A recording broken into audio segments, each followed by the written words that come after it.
සියලු දෙනාටම සුබ දවසක්. ඉතින් අපි අපේ ලාභ ප්‍රකාශන කතන්දරේ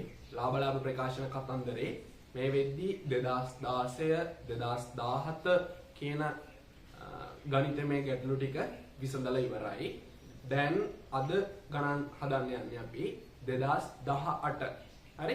2018. ඉතින් මේ වෙද්දී මේ ලාභ ප්‍රකාශන ගණන් වල 16 17 කියන ටික බලපු නැති අය ඉන්නවා නම් ඉහළ බලන්න පුළුවන් ඔයාලට. හරි? 16 17 ඉවරයි. අපි 18 අද හදනවා සහ ඉදිරියට 19 20 21 22 23 24 සහ එන්න පුළුවන් අනුමාන ප්‍රශ්න පත්‍රය අපි කරනවා. ඉතින් ඔයාලට තියෙන්නේ වැඩේට සක්‍රියව දායක වෙන්න විතරයි. හරි? සක්‍රියව දායක වෙන්න විතරයි. ඉතින් මොකද අද අපි හදන්නේ මේ වෙනදා වගේම ලාභ ප්‍රකාශන ගාන හදද්දී ඔයා ඉස්සෙල්ලාම කරන්න ඕන වැඩේ මම ඔයාලට කියලා දීලා තියෙනවා. මොකක්ද?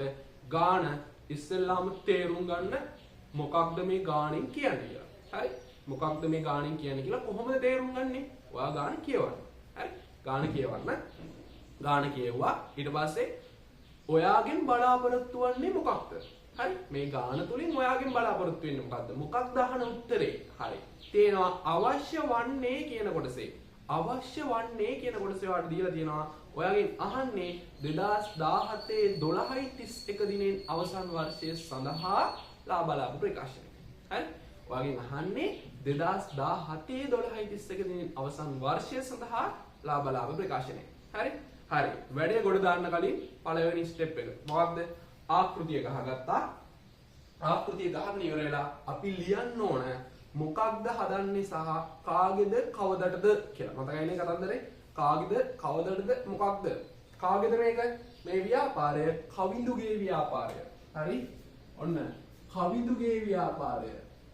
කවිඳුගේ ව්‍යාපාරය. කවිඳුගේ ව්‍යාපාරය. කවිඳුගේ ව්‍යාපාරය. කවිඳුගේ ව්‍යාපාරයේ කවදටද පුතේ? 2017 12:31 අවසන් වර්ෂය සඳහා 2017 12:31 අවසන් වර්ෂය සඳහා මොකක්ද හදන්නේ අපි? ලාභ අලාභ ප්‍රකාශනය. හරි? එහෙනම් දාගන්නවා රුපියල්. රුපියල් වලින් අපි හදන්නේ. දාගන්නවා රුපියල් කියලා. හරිනේ? ඉස්සලාම ආකෘතිය උඩින් ලියන්න ඕන මොකක්ද? කාගේද කවදටද මොකක්ද? හරි? කාගේද කවදටද මොකක්ද හදන්නේ? හරි? කවිඳුගේ ව්‍යාපාරේ 2017 12:31 කියන අවසන් වර්ෂ සඳහා ලාභ ප්‍රකාශනය. නියමයි. වැඩේ තේරුණානේ? හරි. ඊළඟ ස්ටෙප් එක තමයි යනවා අතිරේක තොරතුරු වලට. අමතර තොරතුරු වලට. හරි? අමතර තොරතුරු වල තියෙනවා පළවෙනි එක. මොකක්ද දීලා තියෙන්නේ? 17 12:31 දිනට තොගේ 25000යි. 17 12:31 වෙනිදාට තොගේ 25000යි. හරි? අන්න අපේ ආකෘතියේ තියෙනවා 17 12:31 වෙනිදාට තොගේ කියන්නේ මොකක්ද කියන එක දැන් ඔයා ඔළුවට දාගන්න ඕන. මම උග කියලා දුන්නා කිසදී. 17 12:31 කියන්නේ මොකක්ද? 17 12:31 කියලා කියන්නේ ව්‍යාපාරයේ අවසාන වෙන දවස. ඇයි අපිට ගාණ හදන්න කියලා තියෙන්නේ 17 12:31 දිනෙන් අවසන් වර්ෂයට. එහෙනම් පුතේ මේ 12:31 දිනට තොගය කියන්නේ අවසාන තොගය. එහෙනම් ආරම්භක තොගය වෙන්න ඕන 2017 1/1 දිනට. පැහැදිලිද කතන්දරේ? 1/1 දින. අවසාන තොගය කියලා කියන්නේ එහෙනම් අපේ 12:31 වෙනිදාට තොගය. එහෙනම් 12:31 වෙනිදාට තොගය දීලා තියෙනවා 25000යි. 12:31 වෙනිදාට තොගය දීලා තියෙනවා පුතේ 25000යි. මෙන්න දාගන්නවා. හරි? 25000යි. 12:31 වෙනිදාට තොගය. හරිනේ? 12:31 වෙනිදාට තොගය දීලා තියෙනවා 25000යි. කතන්දරේ පැහැදිලි. හරි? ඊළඟ අතිරේක තොරතුර තමයි බෙදා හැරීමේ රට සරල මාර්ග ක්‍රමය මත 110 බැගින් ෂෙයා කරන්න. මොකක්ද? බෙදා හැරීමේ රටය සරල මාර්ග ක්‍රමය මත 110 බැගින් ෂෙයා කරන්න. ඒක තමයි ඊළඟ ගැළපිල්ල වෙන්නේ. මොකක්ද අපිට කරන්න තියෙන්නේ? බෙදා හැරීමේ රටය 110 ගානේ ෂෙයා කරන්න තියෙන්නේ. එහෙනම් පුතේ පෙර වැඩක් කරන්න වෙනවා. හරි? ඔයා පෙර වැඩක් කරන්න වෙනවා. ඔන්න පෙර වැඩ අංක 1. හරිද? පෙර වැඩ අංක 1. බෙදා හැරීමේ රටය.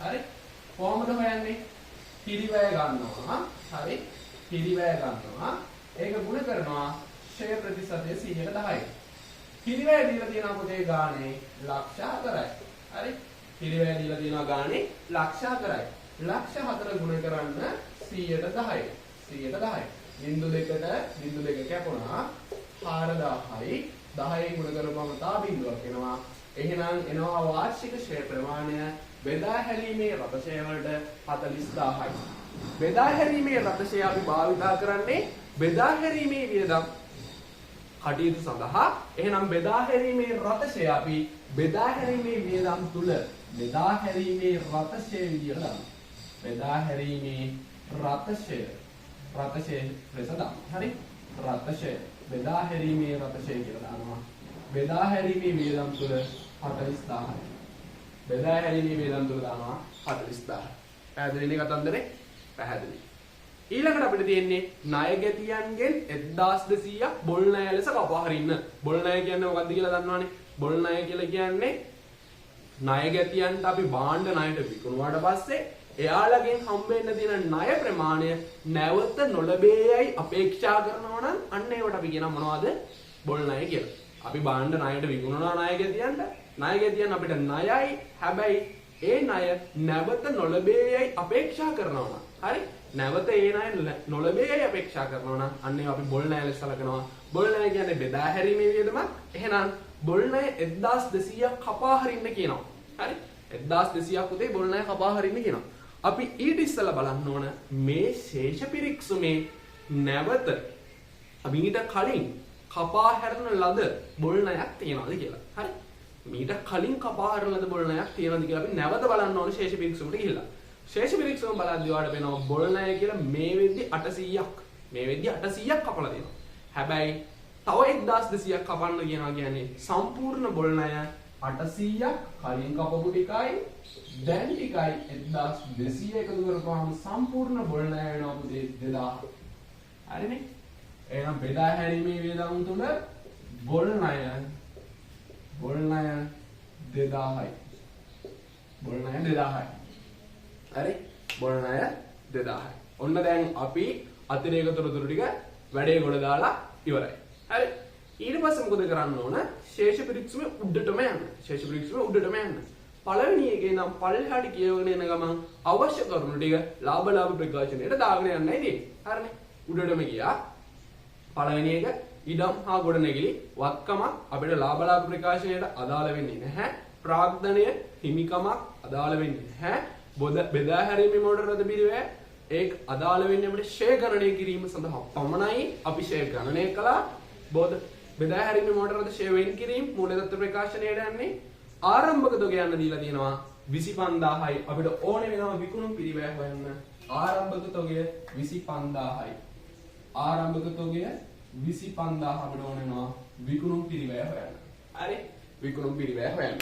ඊට පස්සේ කියලා දෙනවා 109 බැංකු ණයක් තියෙනවා ලක්ෂයයි. 109 බැංකු ණයක් තියෙනවා ලක්ෂයයි. ඕක කියපු ගමන් මම ඔයාලට කියලා දෙලා තියෙනවා.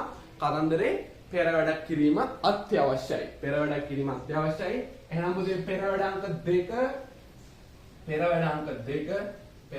දෙකට අපි යනවා. පෙර වැඩ අංක 2 හරි? යා ගන්නවා පෙර වැඩ අංක 2 බැංකු ණය ලක්ෂයයි 109ක් පොලිය 109ක් පොලිය වාර්ෂික පොලිය. එහෙනම් පුතේ වාර්ෂික පොලි ප්‍රමාණය එනවා 9000යි. වාර්ෂික පොලි ප්‍රමාණය එනවා 9000යි. හරි? එහෙනම් ව්‍යාපාරයේ ගත්තු බැංකු ණය වෙනුවෙන් මේ ගිණුම් කාලච්ඡේදය තුල ව්‍යාපාරයේ විසින් ගෙවිය යුතු පොලිය 9000යි. හරි? මුදලින් ගෙවුවද නැද්ද කියලා වැඩක් නැහැ. මේ පොලිය අපි ගෙවන්න ඕන. අන්න ගෙවන්න ඕන නිසා මේක අපි මූල්‍ය වියදම් තුල දානවා මොනවා කියලාද? බැංකු ණය පොලි කීයද පුතේ? 9000යි. කතන්දරේ ලේසි. පෙර වැඩ කරන්න. හරි? පෙර වැඩේ කරපුවාම ලස්සනට පැහැදිලිව තියෙනවා. ආයෙකින් පෙර වැඩේ කරා ඔයාගේ ගානට අවශ්‍ය කරන ඒ ගණිතමය ගැටලු ටික ලස්සනට විසඳ ගන්න පුළුවන්. හරිනේ? බැංකු ණයත් හරි. එහෙනම් ඒකත් ඉවරයිනේ පුතා. ඊළඟට වෙනවා ගැණුම්. ගැණුම් දෙනවා 1,50,000ක්. ගැණුම් දෙනවා 1,50,000ක්. ගැණුම් දෙනවා 1,50,000ක්. විකුණුම් පිරිවැයට විකුණුම් දීලා තියෙනවා 2,40,000ක්. මේ කාලච්ඡේදය තුල 2,40,000ක විකුණුම් සිදු වෙලා තියෙනවා. හරි 2,40,000ක්. වේතන තියෙනවා 8,000ක්. වේතන පරිපාලන වියදම වේතන 8,000යි පරිපාලනයට යන්නේ. හරි වේතන 8,000යි පරිපාලන. ණය ගැතියවත්කම් ණය හිමියෝ වගකීම් අදාළ වෙන්නේ නැහැ. ලද වට්ටම් දීලා තියෙනවා 3,000යි වෙනත් ආදායමක්. ලද වට්ටම 3,000යි වෙනත් ආදායමක්. පැහැදිලි? ලද වට්ටම් 3,000යි වෙනත් ආදායමක්. දුන් වට්ටම් 1,000යි බෙදා හැරීමේ වියදම්. දුන් වට්ටම් 1,000යි බෙදා හැරීමේ වියදම්. දුන් වට්ටම 1,000යි බෙදා හැරීමේ වියදම්. පැහැදිලි? දුන් වට්ටම් බෙදා හැරීමේ වියදම්. ගෙන ඒමේ කුලි 1,500යි පුතේ. ගෙන ඒමේ කුලි කියන්නේ විකුණුම් පිරිවැයේ මූලිකාංගයක්. විකුණුම් පිරිවැයේ මූලිකාංගයක්. ගෙන ඒමේ කුලි 1,500යි. ගෙන ඒමේ කුලි 1,500යි. ගෙන ඒමේ කුලි 1,500යි. හරි ගෙවූ බැංකු ණයපොලිය කියලා දීලා තියෙනවා 4,500ක්. අපිට ගෙවපු ප්‍රමාණය අදාළ වෙන්නේ නැහැ. ලාභ ප්‍රකාශනය අදද්දී සම්පූර්ණ වියදම තමයි අදාළ වෙන්නේ. මෙන්න සම්පූර්ණ වියදම අපි ගිණුම්ගත කරලා ඉවරයි. හරි ගෙවූ ණයපොලිය වල අදාළ වෙන උපචිත ප්‍රමාණය හොයන්න මූල්‍ය තත්ත්ව ප්‍රකාශනය හදන්න. අපි ඒක මූල්‍ය තත්ත්ව ප්‍රකාශනයේදී බලමු. හරිනේ. හරි ඊට පස්සේ බොල් ණය අපි ගිණුම්ගත කරා. විදුලි ගාස්තු ගිණුම්ගත කරේ නැහැ. 2,000ක් තියෙනවා පරිපාලන වියදම්. හරි විදුලි ගාස්තු 2,000යි පරිපාලන වියදම්. විදුලි ගාස්තු 2,000යි පරිපාලන වියදම්. ඊට පස්සේ වරි පනම් 200ක් තියෙනවා පරිපාලන. වරි පනම් 200ක් තියෙනවා පරිපාලන. හරි ගාන අපි වැඩේ කොට දාලා ඉවරයි. ගාන ඉවරයිනේ. දැන් බලන්න බෙදා හැරීමේ වියදම් කොච්චරක් තියෙනවද? කීයක් තියෙනවද උදේ? 40,000යි 42,000යි 43,000ක් තියෙනවා. හරි පරිපාලන වියදම් කොච්චරක් තියෙනවද පුතේ? 10,000යි 10,200ක් තියෙනවා. මූල්‍ය වියදම් කොච්චරක් තියෙනවද? 9,000ක් තියෙන්නේ. සම්පූර්ණ වියදම් 43,000යි 10,200යි 9,000යි. කීයද? 43,000යි 10,000යි 53,000යි 53,200. මෙතෙන්ට එනකම් 53,200. 53,200යි 9,000යි 61,000 කීයද ළමයි? 53,000 මෙතන තියෙනවා 43,000යි 10,200යි 53,200යි 53,200යි 9,000යි කීයද? 53,200යි 9,000යි කීයද ළමයි එන්න උත්තරේ? 62,200යි නේ. 62,200යි. සම්පූර්ණ වියදම් 62,200ක් තියෙනවා. හරි එකතු කරලා බලන්න. හරි. ඔයා මෙහෙම ගත්තත් බලන්න 0.3 බිංදුවයි ඊට පස්සේ 2යි ඊට පස්සේ 9 3යි 12න් 2 එකක් ඉතුරුයි 4යි 1යි 5යි 1යි 6යි 62,200. දැන් අපි බලන්න ඕන අපේ ආදායම කොච්චරයිද කියලා. හරි? සුද්ධ ආදායම. අපි බලමු මුළු ආදායම කොච්චරද කියලා. හරිද? විකුණුම් පිරිවැය අපි හොයාගත්තා. මෙන්න මෙහෙම කොහොමද විකුණුම් පිරිවැය හොයාගන්නේ? අපි අවසාන තෝගේ අඩු කරන්න ඕන පුතේ. හරි? විකුණුම් පිරිවැය හොයාගන්න පුළුවන් 25,000 ආරම්භක තොගයට ගැණුම් එකතු කරා ගෙනීමේ කුලි එකතු කරා. එතකොට එනවා 1,75,000යි 1,76,500යි 1,76,500යි. මේකෙන් 25,000 අඩු කරපුවාම එනවා 1,51,500ක්. මෙන්න 1,51,500 තමයි විකුණුම් පිරිවැය වෙන්නේ. අපේ විකුණුම් 2,40,000න් 1,51,500 අඩු කරනවා. 1,51,500 අඩු කරනවා. අඩු කරන්න පුතේ 2,40,000න් 1,51,500ක් අඩු කරන්න. කීයක් එනවද උත්තරේ? නියමයි good 88,000 good 88,500ක් එනවා. ඔව් 88,500ක් එනවා. හරි 88,500ක් එනවා. 88,500ක් එනවා. මේ දලලාභය. හරි මේ දලලාභය 88,500 දලලාභය. හරි දරලාභයට වෙනත් ආදායම් 3000 එකතු කරපුවාම මුළු ආදායම එනවා 91500ක්. මුළු ආදායම 91500යි. මුළු ආදායම 91500යි. දැන් කොහොමද පුතා ශුද්ධ ලාභය හොයන්නේ? හරි ලේසියිනේ. මුළු ආදායමක් දන්නවා, මුළු වියදමක් දන්නවා. හරි. ශුද්ධ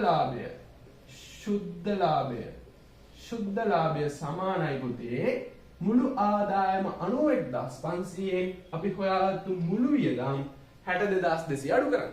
ලේසි. අඩු කරන්න බලන්න. 91500 62200 අඩු කරන්න. 62200. දාන්න බලන්න උත්තර ටික. නියමයි. 29300යි. නියමයි. ශුද්ධ ලාභය 29300යි. ශුද්ධ ලාභය 29300යි. හරිනේ කතන්දරේ? හරි. විකුණුම් ටික දැම්මා. විකුණුම් පිරිවැය හොයාගත්තා. ධනලාභය හොයාගත්තා. මුළු ආදායම හොයාගත්තා. බෙදා හැරීමේ වියදම්, පරිපාලන වියදම් සහ මූල්‍ය වියදම් ටික හොයාගෙන මුළු වියදම හොයාගත්තා. මුළු ආදායමෙන් මුළු වියදම් ටික අඩු කරපුවාම ශුද්ධ ලාභය ආවා 29300. පැහැදිලිනේ කතන්දරේ? දැන් මේ ගාන නැවත හදන්න ළමයි මේක බලලා ඉවර වෙලා තව පාරක් තනියම හදන්න, වැරදෙන තැන් මාක් කරන්න, වැරදෙන හේතු ටික බලන්න. ඒ කරලා මේ ගාන ගොඩ දාගන්න ඕනේ. හරි. විභාගයට අනිවාර්යෙන් එනවා. පැහැදිලිනේ කතන්දරේ? විභාගයට මේක ස්ටෝරින් ෂොට් එනවා. ඒ හින්දා නැවත මේක හදන්න ඕනේ. 2016 දැන් හදලා ඉවරයි අපි. 17 හදලා ඉවරයි. මේ 18.